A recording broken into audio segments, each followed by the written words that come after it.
Welcome back to Vantage with AI. Sorry for the delay on this one. I had some health issues over the last couple of weeks, so I wasn't able to post for about 20 days. But I'm fully recovered now, and we're back with something interesting. In this video, we're starting with Qwen3 TTS, a text-to-speech model family released by the Qwen team. Qwen3 TTS is designed for high-quality, expressive speech generation.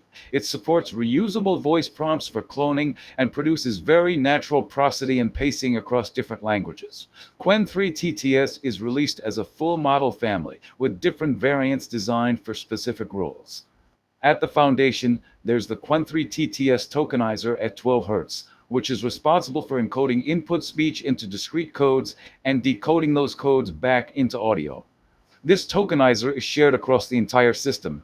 For generation, Qwen3 TTS is available in two main sizes, 1.7B and 0.6B, each offering different model variants. In the 1.7B lineup, there are three main generation models.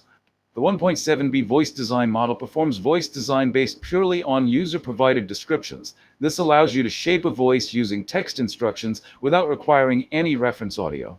The 1.7B CustomVoice model provides style control over a set of 9 built-in premium timbres, covering different combinations of gender, age, language, and dialect.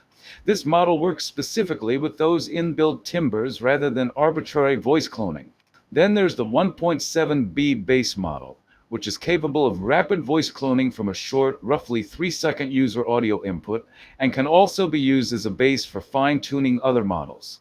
In the 0.6B lineup, the options are more limited but lighter on hardware. The 0.6B CustomVoice model again supports the same 9 premium inbuilt timbres, offering controlled style variation without custom audio cloning. And the 0.6B base model supports rapid 3-second voice cloning from user audio and can also be used for fine-tuning. One important thing to note is that voice design is only available in the 1.7B models. It's not provided in the 0.6B version. Out of the box, Qwen3 TTS is intentionally simple. It works in a single prompt, single speaker setup. You give it text, choose a voice prompt, and it generates clean, high-quality speech. That makes it reliable, fast, and easy to integrate into different systems. But that simplicity also means it doesn't try to solve more complex problems, like long conversations, multiple speakers interacting, interruptions, overlapping dialogue, or background audio. That's where this video comes in. On top of Qwen3 TTS, I built an advanced ComfyUI workflow along with a custom node that turns this model into a full multi-speaker dialogue system. Instead of generating one voice at a time, this workflow lets you manage multiple speakers, generate long-length dialogue scripts, and assemble them on a shared timeline. Speakers can overlap naturally, just like real conversations, with full control over timing, volume, overlap length, and effects like fades and crossfades. You can also optionally add background music or ambience with proper mixing controls, so the final output sounds like a real podcast, scene, or cinematic conversation, not just stitched together TTS clips. Now let's dive into the workflow itself. The workflow is organized into 4 primary sections, and we'll go through them one by one. The first section is models. This is where the model loader downloader node lives. On the first run, the workflow automatically downloads the required Qwen3 TTS models if they're not already present on your system, so you don't have to manage that manually. The next section is control. This is where you choose which mode you want to work in, speaker generation or audio generation. Speaker generation mode is used to create named speakers. These speakers can be saved and reused later, which makes it easy to maintain consistent voices across different scenes or projects. Speakers can be generated in 2 different ways. You can clone an existing voice using at least a 3-second audio sample, or you can use the VoiceDesign model to generate a speaker based purely on text instructions. You select which method to use by enabling or disabling the corresponding options here, depending on what kind of speaker you want to create. After that comes the audio generation section. This is where you actually generate speech. Here, you select the speakers you want to use and provide either a single speaker script or a formatted multi-speaker dialogue script. You also have the option to include background audio in the final output. This can be enabled or disabled using this toggle depending on whether you want music or ambience mixed into the generated dialogue. With that overview out of the way, let's test it out. Let's start by testing speaker generation. We'll begin by creating a speaker using the VoiceDesign model. For this, we'll enable the Design Voice option. The first thing we need to provide is a sample dialog. This is just a short piece of text that will be used to generate a test audio output for the speaker. Along with that, we also need to provide voice design instructions. This is where we describe the speaker, things like age, personality, vocal range, and speaking style. I'm going to keep this example fairly simple. If you want more detailed control over designing custom voices, you can refer to the link provided here for the full voice design documentation. For our first speaker, we'll generate a young 16-year-old female voice. And these are the instructions we'll use to define that speaker: female, 16 years old, mezzo-soprano range, softening, lowering register to an intimate speaking voice, consonants, softening. Once that's set, we move to the voice clone prompt node. Here, we enter the same sample dialog we used in the voice design node. We've enabled save voice, and we'll give this speaker the name Mia. There's also an option here to control whether an existing speaker definition should be overwritten.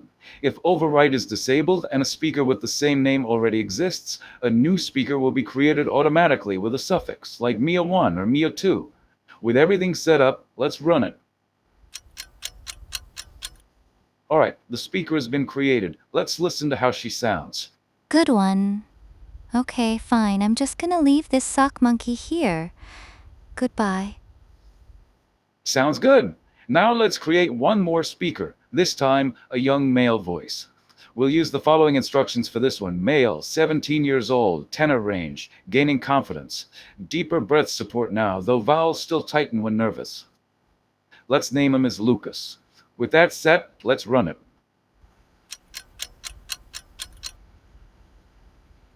Good one. Okay, fine. I'm just gonna leave this sock monkey here. Goodbye. Now let's create a new speaker by cloning an existing voice. For this, we'll enable Clone Voice, and I'll be using this audio sample as the reference. Yeah, so I'm a digital nomad, right? So pretty much all my communication is just like text and messages. And now, there's these AI agents that can reply for you. In the clone prompt, I've entered the text that's being spoken in the loaded audio clip. This step is optional, but providing the transcript usually produces better results and more accurate voice reproduction. Let's give the speaker the name Samantha. And with that set, let's hit run.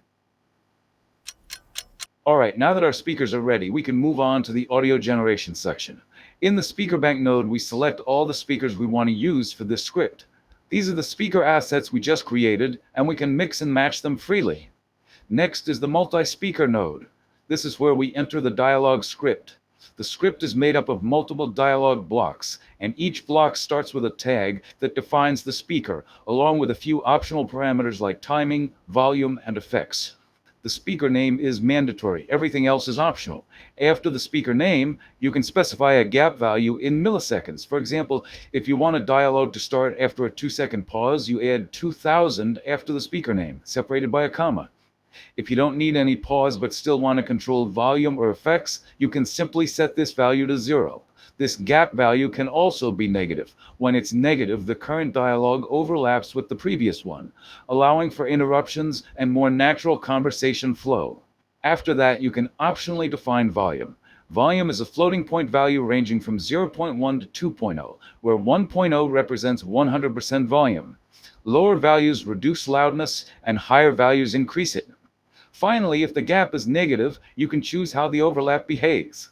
By default, the overlap is static, but if you want a smoother transition, you can enable a crossfade by adding the value fade here. This is the script we'll be using for our test. We'll also enable background audio for this dialogue. Once enabled, we can load a music track or ambient sound to play underneath the conversation. Here we can control the background audio's volume, apply fade in and fade out effects, and decide whether to enable audio ducking so the background automatically lowers in volume when speakers are talking. With everything set up, let's run it.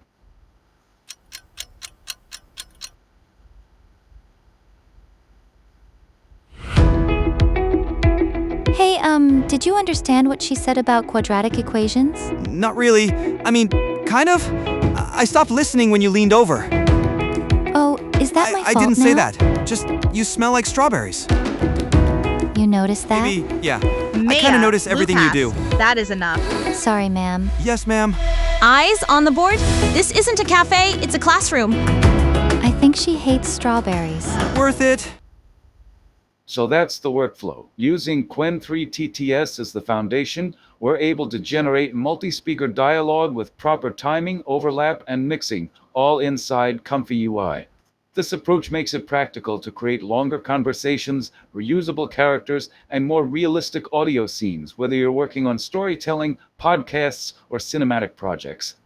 I'll be refining this workflow further and adding more features over time, so if you're interested in where this is going, stay tuned. As always, thanks for watching, and I'll see you in the next one.